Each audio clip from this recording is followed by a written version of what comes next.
Baik, oke. Ini kita tadi sempat diskusi kecil tentang Miss World, ada yang pro dan kontra. Saya tanya, ini ada yang pro dan kontra nggak? Ya, kita coba untuk mengajak nanti pendengar bisa bergabung. Tapi saya mulai dari Mas Aji dulu ya. Ini Oke, gimana? Ya, bagaimana Mas Aji melihat pro dan kontra yang bermunculan belakangan ini seputar pelaksanaan Miss World 2013?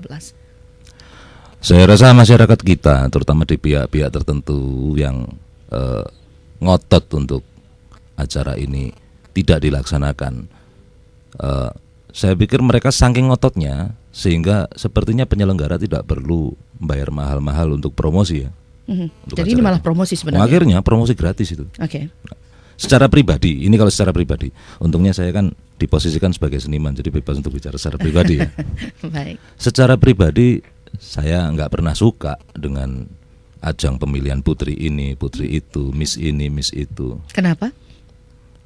Karena saya melihat di sini itu bagaimana apa sih yang dipilih sebenarnya tentang wanita yang seperti apa. Kenapa harus ada nomor 1, nomor 2 untuk tingkat kecantikan, kecerdasan, bahwa wanita yang sempurna itu harus distandarkan seperti ini, kayak gitu. Itu sebenarnya yang pertama itu membodohkan, terutama membodohkan pria sebenarnya. Bahwa saat kecantikan wanita itu ada standarnya. Dia harus kulitnya terang, harus tingginya sekian, harus langsing, harus rambutnya lurus. Kita nggak pernah kita jarang melihat ada model iklan sampo rambutnya keriting umpama. Karena di situ seakan-akan rambut yang indah itu harus lurus. Gitu. Seakan-akan gitu. Itu sebenarnya cuma masalah bagaimana orang mengkomoditikan perempuan menjadi konsumen. Kalau perempuan menganggap bahwa yang cantik itu harus langsing, maka yang merasa tidak cantik berusaha untuk langsing. Produk pelangsing pasti laris. Anggap aja gitu kan. Gitu. Dan sebagainya dan sebagainya. Kalau kita tahu yang namanya boneka Barbie itu seakan-akan standar. Seperti ini loh wanita kalau ingin dibilang cantik. Di situ saya tidak setuju. Seakan-akan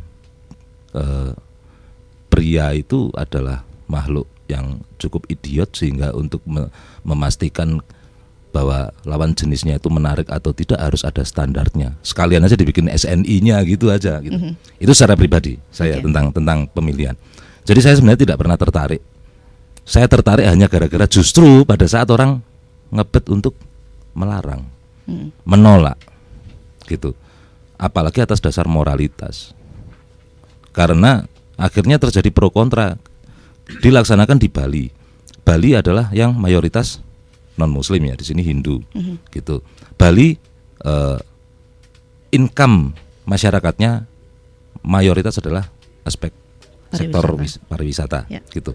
Lantas saat mereka jadi tuan rumah di sebuah acara yang skalanya internasional, itu banjir rezeki gitu.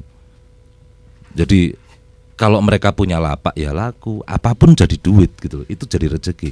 Lantas tiba-tiba ada pihak yang melarang karena pakai standar moral yang kebetulan bukan agama mereka, bukan standar moral etika budaya mereka, dan itu sebenarnya tidak adil.